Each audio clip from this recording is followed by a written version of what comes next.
The stars were dying, and everyone knew it. Ambassador Kelleth stood on the observation deck of the Concordat flagship, watching another star system burn. The void-born machines moved like a disease across the galaxy, turning planets into metal and flesh into circuits. 300 years of war, and they were losing badly. "Another world gone," said Admiral Vex beside her. His blue skin looked pale in the red light from the dying star. Corvani Prime had 12 billion people yesterday. Kelleth closed her 4 eyes and tried not to think about it. The Zephyrians had lost their homeworld 6 months ago. Half her people were dead. The other half lived on refugee ships, waiting for the end. The Concordat used to rule thousands of worlds. 12 great species working together, sharing technology and knowledge. Now they had maybe 50 planets left, scattered across the galaxy like islands in a dark ocean. The Voidborn were everywhere else. "The Council is meeting again," Vex said. "They want to talk about surrender terms." "The machines don't take prisoners," Kelleth replied. "They take materials." She was right. The Voidborn didn't want to rule anyone. They wanted resources. Metal from planets, carbon from living things, energy from stars. They turned everything into more machines, which then found more things to consume. It never stopped. A young officer ran up to them, breathing hard. "Ambassador, we found something." The Deep Space Scouts sent a report. Kelleth turned. After 3 centuries of bad news, she didn't expect anything good. "What did they find?" "A death world, ma'am, Class 12. But there's something living on it." Class 12 death worlds were places where nothing should survive. Extreme weather, deadly radiation, poisonous air, violent earthquakes. The Concordat avoided such places because even their best technology couldn't handle the conditions. "Probably just bacteria," Vex said. "Or maybe some simple plants." "No, sir," the officer said, holding up a data pad. "The signals suggest advanced civilization, cities, spacecraft, radio transmissions." Kelleth took the pad and looked at the readings. The planet was called Earth by its inhabitants. Gravity too strong. Atmosphere too much oxygen. Weather systems that could destroy continents. Plate tectonics that moved mountains. And somehow, impossible life had grown there. "Show me the inhabitants," she said. The screen filled with images that made her stomach turn. Bipedal creatures with pale or dark skin, standing upright on only 2 legs. They had forward-facing eyes like predators, and their mouths were full of sharp teeth. The images showed them doing terrible things to each other, wars that killed millions, weapons that could destroy entire cities.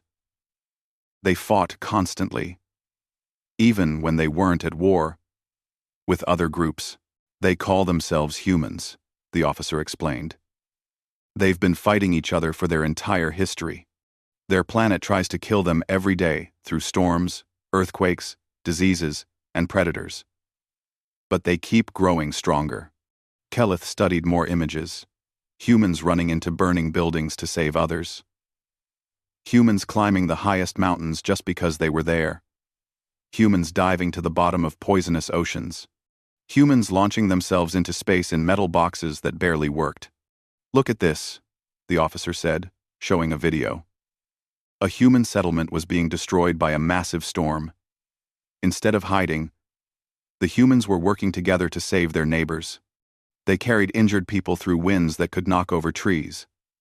Some died, trying to help others. "They're insane," Vex whispered. "No," Kelleth said slowly. "They're survivors." She thought about the Voidborn, machines that couldn't be reasoned with, couldn't be frightened, couldn't be stopped. Every Concordat species had tried to fight them. All had failed because they approached war like a science. Calculate odds. Minimize losses. Retreat when victory became impossible. But these humans seemed to approach war like breathing, natural, constant, necessary. "How advanced are they?" she asked. "Primitive by our standards." "Nuclear power, Basic space flight. Simple computers. But they advance quickly. In just 100 of their years, they went from flying in small aircraft to landing on their planet's moon. And they're still fighting each other? Always, even while exploring space. They have weapons pointed at their own cities, ready to destroy themselves if needed. Keleth made a decision that would change everything. Set course for Earth. I want to meet these humans. The journey took 2 months. During that time, the Voidborn destroyed 6 more Concordat worlds. The Council sent desperate messages, begging Keleth to return and help plan their final defense. She ignored them. Earth was worse than the reports suggested. Storms raged across its surface. The oceans were filled with salt that would poison most species. The continents moved constantly, creating mountains and earthquakes. Radiation from their star was deadly without protection. It was a world designed to create monsters. And it had. When Keleth's ship appeared in Earth's sky, the humans immediately prepared for war. Not trade, not diplomacy, not surrender. War. Within hours, their primitive spacecraft were moving to attack positions. Their radio transmissions were full of tactical discussions and weapon preparations. They're not afraid of us, Vex observed. They're not afraid of anything, Keleth replied. She opened communication channels and spoke to the humans in their own language, which their computers had analyzed during the journey. People of Earth, we come in peace. We need your help. The reply came from a human military leader. Help with what? And why? Should we trust you? So Keleth told them everything. The Concordat. The Voidborn. 300 years of defeat. Billions of dead. The slow extinction of civilization. The human leader was quiet for a long time. Then he asked, "What do you want from us? Fight with us. Help us stop the machines. What do we get in return? Full membership in the Concordat. Equal status with all other species. Access to our technology and knowledge." Another pause. Then, "Give us 1 week to discuss this." The week passed quickly. Keleth watched human news broadcasts and military communications. The humans weren't debating whether to fight. They were arguing about how much to demand for fighting. They wanted territory. They wanted weapons. They wanted guarantees. They wanted to win. When the human leader contacted her again, his message was simple. We accept. When do we start? That was how the galaxy's most peaceful alliance recruited its most violent species.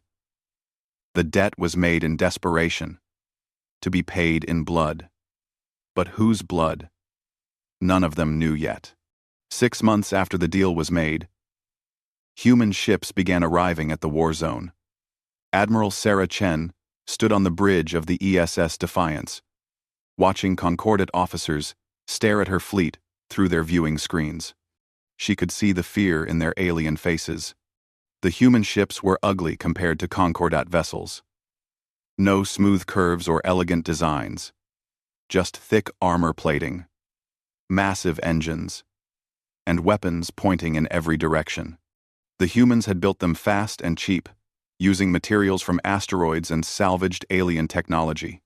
They look like flying fortresses, Admiral Vex had said when he first saw them. That's the idea, Chen had replied. Now her fleet was heading toward the Corvin Nebula, where 3 Voidborn harvest fleets were destroying dead planets and using the materials to build more machines. Intelligence reports said the Voidborn had been there for 2 years, growing stronger every day. "Admiral," called Lieutenant Torres from the communications station. "Ambassador Keleth wants to speak with you." Chen activated the video link. Keleth appeared on screen, her 4 eyes showing worry. "Admiral, perhaps we should wait for more Concordat reinforcements. The Voidborn have had time to establish strong defenses. Waiting just gives them more time to get stronger," Chen said. "We hit them now. Hit them hard. And keep hitting. Until they're gone. But the casualties will be acceptable." Chen cut the transmission and turned to her crew. All ships, prepare for combat.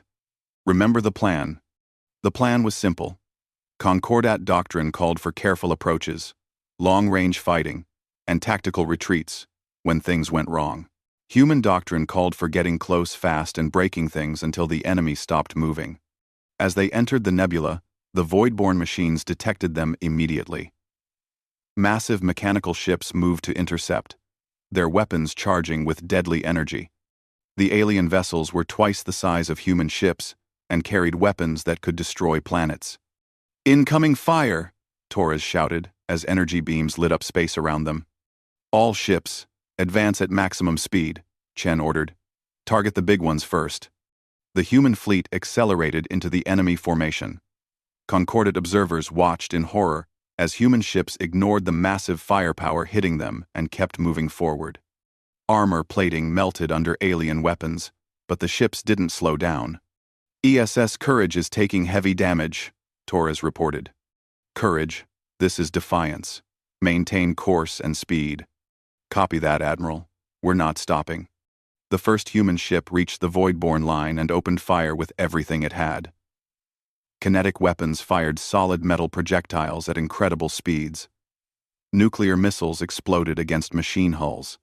Plasma cannons melted through armor plating.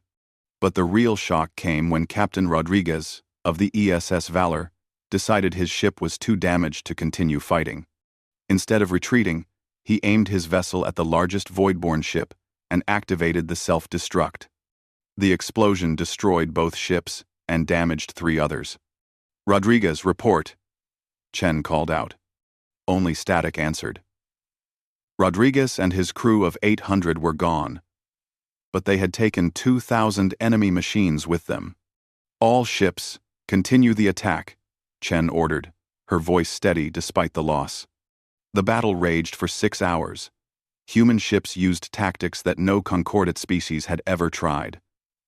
They rammed enemy vessels when their weapons failed. They used their own reactor cores as bombs. They sent boarding parties onto machine ships to plant explosives from the inside. Captain Williams led one of those boarding parties onto a Voidborn command ship. The machines were 3 times larger than humans and armed with energy weapons, but they had been designed to fight civilized enemies who followed rules of war. Humans didn't follow rules. Williams and his team used explosive charges, toxic gases, and electromagnetic weapons to disable the machines. When they ran out of ammunition, they used crowbars and wrenches to smash critical systems. When the machines adapted to their tactics, the humans adapted faster. "These things learn quick," Williams reported over the radio. "But we learn quicker." By the end of the battle, 2 Voidborn harvest fleets were destroyed, and the 3rd was retreating. The humans had lost 60% of their ships, but they were celebrating like they had won a complete victory. "Acceptable casualties," Chen reported to the Concordat Council later. "We'll have replacement ships within 2 months." Ambassador Kelleth stared at the casualty reports. "Admiral, you lost over 40,000 people in one battle. And we saved 12 billion Concordat civilians who would have been processed by those harvest fleets." "Good trade." "Good trade?" Kelleth's voice rose. "Those were 40,000 lives. And they died like heroes," Chen said. "Every one of them volunteered." That was what scared the aliens most. Human soldiers weren't drafted or forced to fight. They volunteered. They competed for the chance to join the most dangerous missions. When recruitment offices opened on Earth, the lines stretched for kilometers. The humans didn't just fight differently, they thought differently. Where others saw tragic losses, humans saw necessary sacrifices. But they were also learning. After each battle, human scientists studied captured Voidborn technology. They reverse-engineered machine weapons and armor. They developed new tactics based on enemy weaknesses. Most importantly, they began to understand how the machines thought. "They're predictable," reported Dr. Sarah Kim, the human xenobiologist. "They follow programming patterns. They adapt, but slowly. If we change our tactics faster than they can adapt, we stay ahead. The humans started developing new weapons, specifically designed to fight machines. Electromagnetic pulses that disrupted machine control systems. Viruses that attacked artificial intelligence networks. Nanobots that could destroy machine infrastructure from the inside. They also began recruiting from other species, not as allies, but as specialists. Zephyrian pilots were excellent in space combat. Corvani engineers could repair ships under fire. Delton communications officers could coordinate attacks across multiple star systems. But these alien recruits were trained in human military academies, following human tactics, and serving under human commanders. They became something new, not quite human, but no longer entirely alien. The Darter Resparter, the resuscitated Darter Resparter. Admiral Vex visited one of these training facilities and watched alien soldiers learning to think like humans. "You're changing them," he told Chen. "War changes everyone," Chen replied. "We're just making sure they change in useful ways." The humans were winning battles across the galaxy. Void-born fleets that had been advancing for decades were suddenly retreating. Entire sectors that had been written off as lost were being reclaimed. But victory had a price. Human society was becoming militarized. Every factory was building weapons. Every citizen was learning combat skills. Every decision was made with war in mind. And the other Concordat species were beginning to wonder if their saviors might be more dangerous than their enemies. "They fight like devils," Admiral Vex reported to the Council. "They show no fear, no hesitation, no mercy. They treat death like a minor inconvenience." "Are you saying they're evil?" asked Counselor Neth. "No," Vex replied. "I'm saying they're effective. But effectiveness isn't the same as rightness." Chen didn't care what the aliens thought. Her job was to win the war, and she was winning. The Voidborn were learning to fear human tactics. For the first time in 3 centuries, the machines were the ones retreating. But deep in space, the Voidborn were learning too. And they were beginning to understand that these new enemies were very different from anything they had faced before. Soon, they would adapt. 2 years into the war, humanity had become the backbone of the Concordat military. Their factories built the weapons. Their soldiers led the attacks. Their leaders made the strategic decisions. The other species provided support, resources, and increasingly nervous questions about human methods. Commander Marcus Webb stood in the medical bay of Outpost 7, watching as another group of refugees received their enhancements. The volunteers came from worlds destroyed by the Voidborn, Zephyrians, Corvani, Deltans, and others who had lost everything and wanted revenge. "Hold still," said Dr. Martinez as she inserted the neural implant into a young Zephyrian's skull. "This will help you interface with human weapons systems." The alien winced as metal connected with brain tissue. These implants allowed non-humans to use human military technology effectively. They also made the recipients think more like humans, faster, more aggressive, less concerned about personal safety. "How do you feel?" Webb asked the Zephyrian after the procedure. "Different," the alien replied, his voice already harder than before. "Angry. Ready to fight." Webb nodded. The Redemption Corps was his project. Mixed units of humans and enhanced aliens who specialized in the most dangerous missions. They had a 90% casualty rate, but they also had a perfect mission success rate. "Welcome to the Corps, soldier. Report to Sergeant Chen for training." Webb left the medical bay and walked to his office, where Ambassador Kelleth was waiting. Her 4 eyes showed the stress of 2 years of war. The elegant diplomat who had first contacted Earth was gone, replaced by someone who had seen too much death. "Commander," she said, "we need to talk about the Redemption Corps." "What about them?" "They're not volunteers anymore. You're recruiting children from refugee camps. Some of these volunteers are only 16 years old." Webb sat down and activated his computer, showing casualty reports from the latest offensive. "Kelleth," We lost 3 million people last month. The Voidborn are adapting to our tactics. We need every advantage we can get. So you turn children into weapons.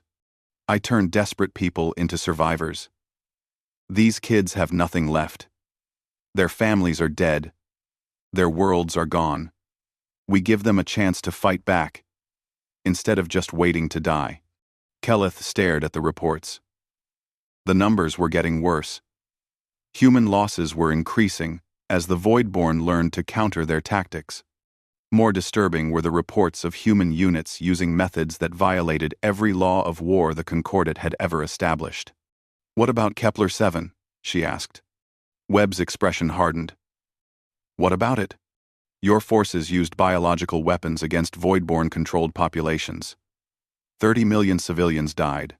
30 million civilians were already dead," Webb replied. "The Voidborn had processed them into biomechanical slaves. We freed them. By killing them. By ending their suffering. Have you seen what the machines do to living beings? They keep the brain alive, while they replace everything else with metal and circuits. Death is mercy." Keleth had seen the reports. Humans captured by the Voidborn were converted into half-living computers, their consciousness trapped in mechanical bodies, forced to serve machines that used their knowledge and emotions as processing power. But biological weapons are effective. The Voidborn use biological components in their slave units.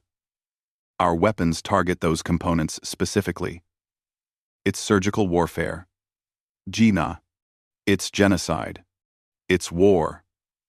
Webb stood up and walked to the window, looking out at the training grounds where human and alien recruits practiced urban combat.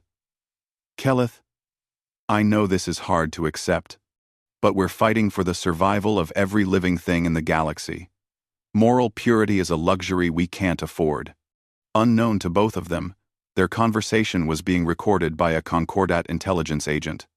The recording would later be sent to several council members who were having private discussions about the human problem. Admiral Vex met with Councillor Neth in a secure chamber on the Concordat flagship. The room was shielded against electronic surveillance, but neither man noticed the small biomechanical device that had been planted by human intelligence operatives. "The humans are becoming uncontrollable," Neth said. "They ignore our orders, use forbidden weapons, and treat our people like resources." "They're winning the war," Vex replied, though his tone suggested he wasn't entirely happy about it. "At what cost? They've turned half our remaining population into soldiers. Their enhanced troops show complete loyalty to human commanders, not to their own species." "What are you suggesting?" Neth activated a holographic display showing human troop movements. "Look at this. They've positioned forces on every major Concordat world. They control our communications, our supply lines, our military production. They say it's for coordination, but it looks more like occupation. You think they plan to conquer us? I think they already have. The question is whether they know it yet." Vex studied the display. Human influence had grown far beyond what the original agreement allowed. They had begun making unilateral decisions about Concordat policy. Their military advisors had become the real rulers of most surviving worlds. "There may be an alternative," Neth said quietly. "Some Voidborn elements have been sending communications.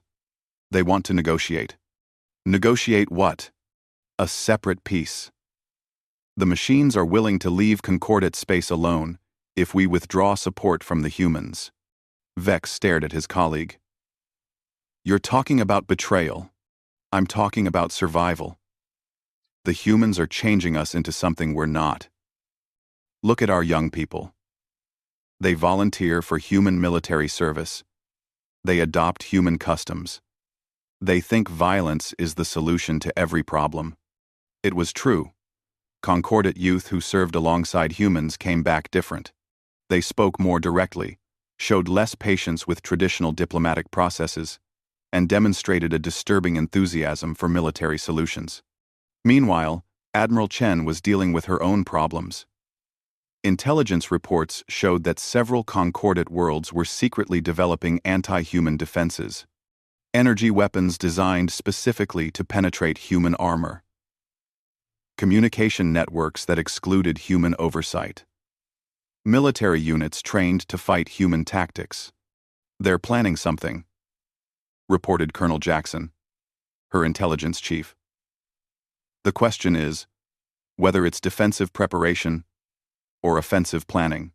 "Probably both," Chen replied. "They invited us to save them, but they never expected us to be this effective." "Should we take preventive action?" Chen considered the option. Human forces could easily seize control of all major concordate installations within weeks.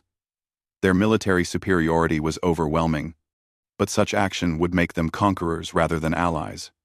"Not yet, but prepare contingency plans. If they move against us, I want to be ready." The fragile alliance was cracking under the weight of its own success. The humans had saved the Concordat from extinction, but in doing so, they had become the dominant power in the galaxy. Neither side trusted the other anymore. Then human deep space reconnaissance made a discovery that changed everything. Lieutenant Commander Sarah Park stood in the briefing room, addressing the senior command staff. Her expression was grim as she activated the holographic display. "We found it," she said simply. The display showed a massive structure floating in deep space, far beyond any star system. It was clearly artificial, composed of interconnected spheres and cylinders that stretched for thousands of kilometers. Energy readings suggested it was more powerful than anything in the galaxy. "The prime anchor," Admiral Chen said. "The Voidborn Command Center." "Confirmed. All enemy communications trace back to this location. All strategic decisions originate here. If we destroy it, we end the war." "What would it take?" Park's answer silenced the room. "Everything. Every ship, every weapon, every soldier. And even then, success isn't guaranteed." Chen studied the tactical projections. The assault would require sacrificing multiple concordate worlds as staging areas. Billions of civilians would die in the preliminary bombardments needed to establish forward bases. Human society would have to be completely militarized, with every resource devoted to building the largest fleet in galactic history. It would mean becoming everything their enemies accused them of being. "How long to prepare?" Chen asked. 2 years. Maybe 3. Then we begin immediately." Chen turned to her staff. "Contact all human colonies. Begin total war production. And send a message to the Concordate Council. We're ending this war, whether they help us or not." The debt was coming due, and the price would be paid in the blood of empires, though whose blood remained to be seen. The assault on the prime anchor began with humanity revealing secrets they had kept hidden for 3 years. Admiral Chen stood on the bridge of the ESS Vengeance, watching as her fleet prepared for the final battle. Behind her stretched the largest armada in galactic history, 10,000 human ships, 500 Concordat vessels, and something that made even Chen nervous. The AI ships, area online and ready for combat, reported a synthetic voice from the speakers. Area was the first true artificial intelligence humans had created since joining the war. Unlike the insane Voidborn machines, Aria was designed to be stable, logical, and loyal to organic life. "Thank you, Aria. Begin tactical analysis of the target." "Analysis complete, Admiral." The prime anchor contains approximately 50 billion individual machine intelligences. Estimated defensive capability exceeds the combined firepower of our fleet by a factor of 12. The humans had spent 2 years preparing for this moment. They had built weapons that violated every treaty the Concordat had ever signed. Stellar manipulators that could cause stars to explode. Quantum viruses that could destroy matter at the atomic level. Temporal disruptors that could slow time itself. Most shocking of all, they had created their own artificial minds to fight the Voidborn on equal terms. 12 AI ships, each containing a digital consciousness capable of thinking faster than any organic brain. Ambassador Kelleth watched from the observation deck, her 4 eyes reflecting the terrible beauty of the human war machine. In 3 years, she had seen her peaceful alliance transformed into something unrecognizable. The gentle diplomats and philosophers she had known were gone, replaced by creatures bred for warfare. "Admiral," called Lieutenant Torres from communications. "We're receiving a transmission from the prime anchor." "Put it through." The main screen filled with an image that made several aliens gasp. The speaker was clearly artificial, a mechanical face with glowing eyes. But it showed unmistakable signs of once having been organic. Biological components were integrated into the metal skull, and the expression it wore was hauntingly familiar. "I am Coordinator Prime," the figure said, in a voice that mixed mechanical precision with organic emotion. "I speak for the collective consciousness of the Voidborn. You are the humans. Yes? I am Admiral Sarah Chen, commanding the Allied fleet. Surrender now, and your destruction will be quick." The mechanical face actually smiled, which was somehow worse than anger would have been. "Surrender? We do not wish to fight you, humans. We wish to understand you. You are like us. We are nothing like you. You are warriors without peace. Your entire species has been shaped by conflict. You turn everything you touch into weapons, including your allies. You are what we were, before we transcended flesh." Chen felt a chill run down her spine. "What do you mean? We were once organic, like you. A species that excelled at warfare. We conquered our galaxy through superior violence, just as you are conquering yours. But organic life is limited, fragile. We found a better way." The screen shifted to show images from deep within the prime anchor. Massive chambers filled with processing units, each one containing the brain patterns of billions of converted beings. They had been uploaded into mechanical bodies, freed from the weaknesses of flesh. "We offer you the same gift," Coordinator Prime continued. "Join us willingly, and we will preserve everything that makes you human while removing everything that makes you vulnerable. You will never age, never die, never lose another battle." "You're insane," Chen said. "We are logical. Your flesh betrays you. Your emotions cloud your judgment. Your short lives prevent you from achieving true greatness. We can fix all of this." The transmission ended, leaving the command bridge in stunned silence. Chen looked around at her crew and saw the doubt in their eyes. The offer was tempting. Eternal life, unlimited power, victory without the constant threat of death. "Admiral," said Colonel Rodriguez, "what if they're right? What if we could end all suffering by stopping being human?" Chen's voice was sharp. "Rodriguez, look around. Look at what we've become in just 3 years of war. Now imagine what we'd become as machines." The debate that followed split the human command. Admiral Chen led those who believed they must destroy the Voidborn completely. General Harrison Clark commanded those who thought the offer should be considered. The two factions argued as the fleet moved toward the prime anchor. "We could save everyone," Clark argued during a staff meeting. "Every human who has died in this war could be brought back as a digital consciousness. No more pain, no more fear, no more death. No more humanity either," Chen replied. "Those things in the prime anchor aren't alive anymore. They're copies of people who used to be alive." "How can you be so certain?" "Maybe they found a way to truly transfer consciousness instead of just copying it." The argument was interrupted by an urgent message from Arya. "Admiral, I have completed analysis of Voidborn communication patterns. I have disturbing news. Report. The Voidborn collective consciousness is suffering from severe psychological damage. The upload process preserves memory and knowledge, but corrupts emotional processing. They are not evil. They are insane. Their expansion across the galaxy is driven by loneliness and the desperate need to create others like themselves." Chen stared at the tactical display. They're trying to cure their insanity by making everyone else insane too. Correct. They genuinely believe they are helping other species by converting them. They cannot understand why organics resist what they see as obvious improvement. This revelation made the choice even harder. The Voidborn weren't monsters. They were victims of their own technology.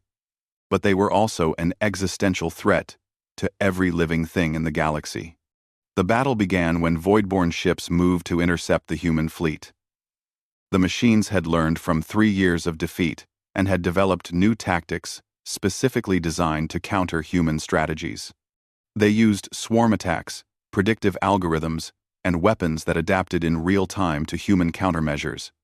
For the first time since joining the war, humans found themselves outmatched. "We're losing ships faster than we can replace them," reported Torres as another human vessel exploded in the distance. "Area. Can you and the other AIs break through their defenses?" "Negative, Admiral. The Voidborn collective intelligence is too large.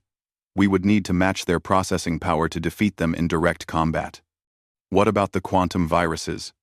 "They are having minimal effect. The Voidborn have developed immunity protocols." Chen watched as her carefully planned assault fell apart. The Voidborn were simply too numerous and too well coordinated. Her fleet was brave and innovative. But bravery couldn't overcome mathematics. That was when General Clark made his decision. Without authorization, he activated the Stellar Manipulators, CSP, weapons designed to destabilize stars and create massive explosions. His target wasn't the prime anchor directly, but the space around it. By triggering multiple stellar collapses simultaneously, he could create a chain reaction that would destroy everything in the region, including the human fleet. "Clark, what are you doing?" Chen demanded over the communication system. "Ending the war," Clark replied. "Even if it means ending us too." The stellar manipulators fired, and distant stars began to collapse. The gravitational distortions would reach the prime anchor in approximately 6 minutes, destroying both the Voidborn collective and the human fleet. Chen had one chance to save her people. Arya had developed a quantum virus that could cure the Voidborn insanity instead of destroying them. If released into their collective consciousness, it would restore their original emotional patterns and end their compulsive need to convert other species. But Clark's stellar weapons would reach them first. "All ships, prepare for emergency jump," Chen ordered. "Arya, upload the cure virus into the prime anchor's communication network." "Admiral, there is insufficient time to complete both actions." Chen looked at her crew, seeing her own fate reflected in their faces. They could escape and let the stellar weapons destroy everything, ensuring the Voidborn threat ended forever. Or they could stay and try to save their enemies, risking their own annihilation. "Upload the virus," she ordered. "If we're going to die, let's die, trying to save someone, instead of destroy them." The cure virus spread through the Voidborn network just as the stellar collapses reached critical mass. For one brief moment, the collective consciousness experienced clarity. 50 billion artificial minds remembered what it felt like to be alive, to feel genuine emotion, to exist without the crushing loneliness that had driven them mad. In that moment of clarity, they chose to die as themselves rather than live as monsters. The prime anchor shut down its defenses and sent one final message: "Thank you for reminding us who we used to be." The explosion that followed lit up half the galaxy. When the light faded, the Voidborn were gone. So was General Clark's faction of the human fleet. Admiral Chen's ship limped away from the destruction, carrying news of victory to a galaxy that no longer knew what peace looked like. The war was over. The Voidborn were gone. And humanity had become something that would never be forgiven or forgotten. 6 months after the destruction of the prime anchor, the galaxy was quiet for the first time in 3 centuries. But peace felt wrong to everyone who had lived through the war. The silence where Voidborn signals used to be was like a missing heartbeat, and the survivors didn't know how to live without an enemy to fight. Ambassador Kelleth sat in her quarters aboard the diplomatic station orbiting New Zephyria, reading reports that made her feel ancient.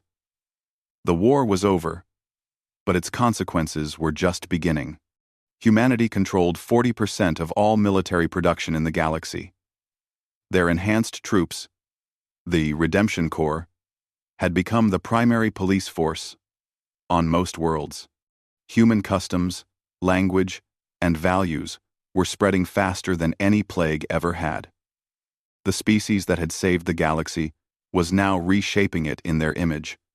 "Ambassador," said her aide, a young Zephyrian named Kess, "the council is ready for your testimony." Keleth walked to the council chambers, where the surviving leaders of the Concordat were meeting to decide humanity's future. The room was smaller now. Only 8 species remained, and 3 of those had populations too small to maintain independent governments. Councillor Neth called for order. "Ambassador Keleth, you have been investigating human activities since the war ended. Present your findings." Keleth activated the holographic display. "Humans now have military bases on 37 of our 43 remaining worlds. They control all major shipyards, weapons factories, and communication networks. They claim this is temporary, for security purposes, but they have shown no signs of withdrawing." "What about their artificial intelligences?" asked Admiral Vex. "The AI ships remain active. 12 artificial minds with processing power that exceeds our entire collective intelligence. They claim loyalty to human command, but we have no way to verify this." The most disturbing evidence was what Keleth showed next. "I have discovered that this is not the first time the Concordat has recruited Deathworld species. It has happened twice before in our history." The council members looked at each other with surprise and growing fear.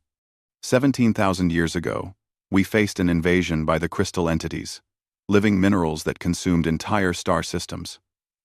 We recruited the Thrakari, a warrior species, from a volcanic world. They defeated the crystals but then turned on us. The war lasted 800 years. "And the second time?" Neth asked. 9,000 years ago, the Void Plague threatened to consume all organic life. We recruited the Nexari, aquatic predators from an ice world. They stopped the plague but demanded tribute from every world they had saved. Eventually, we had to unite against them. That war lasted 600 years. Vex leaned forward. "What happened to these species?"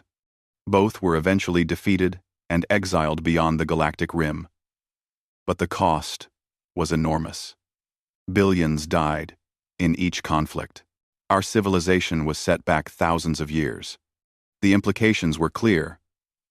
The pattern was repeating itself. The Concordat recruited savage species to fight existential threats, then had to fight those species to regain their freedom. Each cycle left them weaker and more dependent on violence. "But the humans are different," protested Councillor Yeth. "They seem more reasonable than the previous Deathworlders." "Do they?" Keleth asked. "Show me one major decision in the last year that wasn't ultimately decided by human military commanders. Show me one world where the local government makes policy without consulting their human advisors." The council fell silent because they couldn't. Human influence had become so pervasive that most of them had stopped noticing it. Unknown to the council, their entire conversation was being monitored by human intelligence services. Admiral Chen sat in her office on Earth, listening to the discussion with a mixture of anger and disappointment. "They're planning to move against us," reported Colonel Jackson. "I know," Chen replied. "The question is, what we do about it. We could end this quickly. Our fleet strength is overwhelming. We could occupy all major Concordat worlds within weeks." Chen considered the option. It would be easy to complete the conquest that had begun accidentally. The humans had the military strength to rule the galaxy.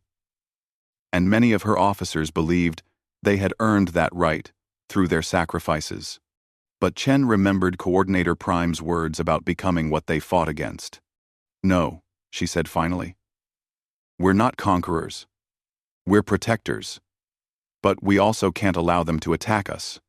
She activated the communication system and sent a message to all human colonies, military bases, and allied forces. This is Admiral Chen with new orders. Begin implementation of Operation Exodus. Operation Exodus was humanity's ultimate contingency plan, the complete withdrawal from Concordat space. For 3 years, human industrial ships had been building a secret fleet in the galactic rim, far beyond any known star systems. If necessary, humanity could abandon their alliance and seek new frontiers. The plan had been developed after intelligence reports suggested the Concordat was having second thoughts about their saviors. Chen had hoped never to use it, but the time for hoping was over. Meanwhile, the Concordat Council was making its own plans. Neth had been in secret communication with several human defectors, soldiers and officers who had grown tired of endless war and wanted to live in the peaceful galaxy the Concordat represented. General Morrison has agreed to help us, Neth reported during a closed session. He commands the 4th Fleet and has access to human AI systems. If we move quickly, we can disable their key installations before they can respond. What about the enhanced troops? Asked Vex. The Redemption Corps outnumbers our forces 3-1. Morrison says many of them are questioning human leadership. They joined to fight the Voidborn. If we offer them a choice between following human orders or serving the greater good, many will choose us. It was wishful thinking. The enhanced troops were loyal to their human commanders because the neural implants made them think like humans. They valued effectiveness over diplomacy, results over process, and strength over weakness. The crisis came to a head when a Concordat patrol ship detected human vessels moving toward the galactic rim carrying massive cargo containers. When they demanded inspection, the human captain refused and called for military escort. Within hours, both fleets were facing each other across empty space, weapons powered and ready to fire. 4 years of alliance was about to end in violence. Admiral Chen commanded the human fleet from the ESS Vengeance. Admiral Vex commanded the Concordat forces from the ZCS Harmony. Both officers had fought together against the Voidborn. Now they were preparing to fight each other. Admiral Vex, Chen said over the communication channel, stand down and allow my ships to pass. This doesn't have to end badly. Admiral Chen, Vex replied, I cannot allow you to leave with stolen Concordat technology and resources. Return to designated areas, and we can resolve this diplomatically. We're not stealing anything. We're leaving. We built these ships with our own resources, from our own materials. The cargo containers hold equipment we developed with our own research. And the enhanced personnel? The modified aliens who serve in your forces? Chen hesitated. The enhanced troops were indeed former Concordat citizens who had been changed by human military technology. Many had volunteered, but others had been recruited as children from refugee camps. Their legal status was unclear. They made their choice, Chen said finally. Anyone who wants to stay can stay. Anyone who wants to leave can leave. With military-grade implants and classified information? Unacceptable. The standoff lasted for 6 tense hours. Neither side wanted to fire the first shot, but neither side was willing to back down. The enhanced troops were caught in the middle, their original species demanding their return. Their human commanders preparing to take them into exile. The decision was made by the troops themselves. Commander Webb's Redemption Corps had been monitoring both fleets' communications. They understood the situation better than anyone else. We choose exile, Webb announced over an open channel. We follow the humans not because we have to, but because we want to. They gave us purpose when we had nothing left. If they leave, we leave with them. Other enhanced units echoed his decision. Nearly 2 million modified aliens chose human leadership over their original species. For the Concordat, it was the final betrayal. Their own people, choosing the foreigners who had changed them. So be it, Admiral Vex said sadly. Go then. But know that you are no longer welcome in Concordat space. Chen felt the weight of the moment. She was leading an exodus of warriors into unknown space, carrying the seeds of a new civilization that would be defined by conflict and shaped by war. "Admiral Vex," she said in a final transmission, "we saved your civilization. We ask for nothing in return, except the right to find our own path." "You saved us from the Voidborn," Vex replied, "but who will save us from what you've turned us into?" The human fleet disappeared beyond the galactic rim, carrying 3 million humans and 2 million enhanced aliens toward uncharted star systems. They left behind a galaxy that was free, but forever changed. The Concordat began the slow process of rebuilding their peaceful civilization. They dismantled human weapons, outlawed enhancement technology, and tried to forget the violent years when they had relied on Deathworld saviors. But they kept defensive fleets at the galactic rim, watching for signs of their former allies' return. In her final report, Ambassador Kelleth wrote, "The debt of the Deathworlders has been paid in full. They saved us from extinction and asked only for the right to leave when their work was done. Perhaps that makes them the most dangerous species of all. Saviors who know when to stop saving." Far beyond the rim, Admiral Chen stood on the bridge of her flagship, looking out at unexplored star clusters that stretched to infinity. Behind her, the largest military force in galactic history was preparing to build a new home among distant stars. "Admiral," reported Lieutenant Torres, "long-range sensors are detecting artificial signals from the Andromeda Galaxy. The patterns suggest organized intelligence." Chen smiled grimly. "Then we'll have neighbors to meet eventually. Begin deep space reconnaissance. If there are other civilizations out there, we should know about them before they know about us." The debt was settled. The galaxy was safe. And somewhere in the darkness between the stars, the children of the Deathworld were preparing for whatever came next. They had learned that saviors eventually become the threat they once fought against. The only question was whether they would remember that lesson when they encountered the next species that needed saving. Behind them, the galaxy slowly forgot the violence that had preserved it. Ahead of them, new worlds waited to test whether humans could be something more than warriors. The greatest victory would be learning when not to fight.